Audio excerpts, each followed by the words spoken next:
بدر کا منظر جو حضرت حسان بن ثابت نے بیان فرمایا اپنے شعروں میں، وہ ذرا سنیں۔ بما صنع الملیک غداة بدر لنا فی المشرکین من نصیبی غداة کأن جمعهم حراء بدت ارکانه فی جنح الغیوب فوافیناهم منا بجمع كأسد الغاب مردان وشیبی امام محمد قد آزروه على الأعداء في لفح الحروب بأيديهم صوارم مرهفات وكل مجرب حاز الكعوب فغادرنا أبا جهل سريعا وعتبة قد تركنا بالجبوب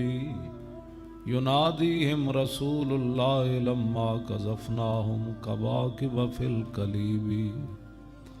الم تجدوا حدیثی کان حقا وامر اللہ یاخذ بالقلوب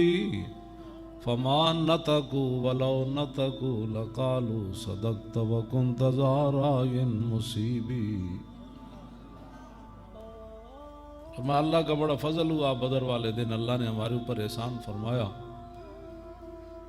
اور ہماری تعداد اگرچہ کم تھی لیکن اس کا فضل ہمارے شامل حال تھا۔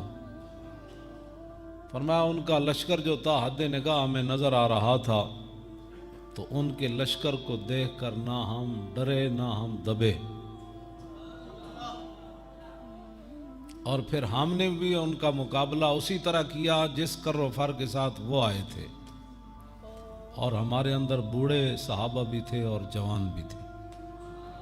اور رسول اللہ کی قیادت میں صرف بدر میں نہیں، جب بھی کبھی دشمن نے جنگ کے شعلے بھڑکائے تو ہم شعلوں کو دیکھ کر کبھی پیچھے نہیں ہوئے، بلکہ ہم نے ان شعلوں کے اندر چھلانگ لگا دی، اور ہمارے ہاتھوں میں ایسی تلواریں تھیں جو ایسی کاٹ کرتی تھیں جن کی کوئی مثال نہیں، اور ہمارے ہاتھوں میں جو نیزے تھے وہ بھی بڑے آزمائے ہوئے تھے، اور ہم نے ابو جال کو بھی اوندے منہ بدر میں گرا دیا، اور عتبہ کو اس زمین پر دے مارا جو پتھریلی زمین تھی، اور جب سارے قتل ہو گئے رسول اللہ نے فرمایا ان کو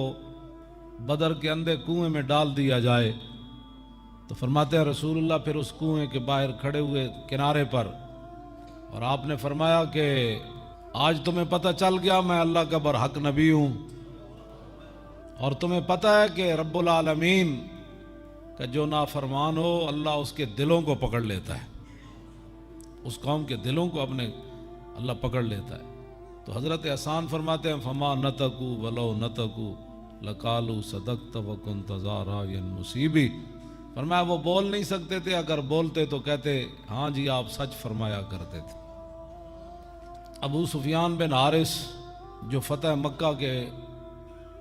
تھوڑی دیر پہلے مسلمان ہوئے، حضور مر زہران میں جو حضور نے پڑاؤ فرمایا رات کے وقت، یہ حضور کے چچا زاد بھائی تھے،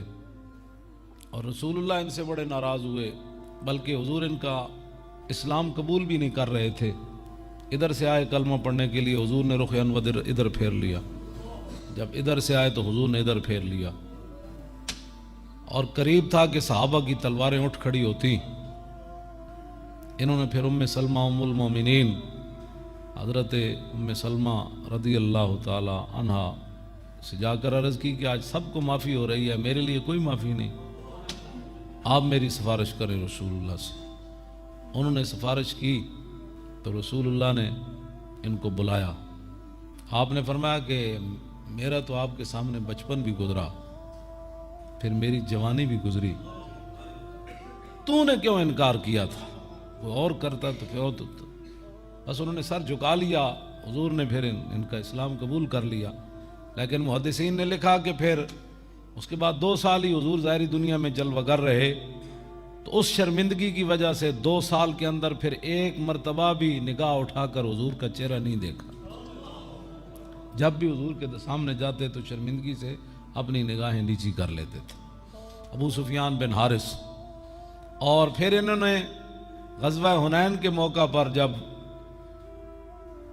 صحابہ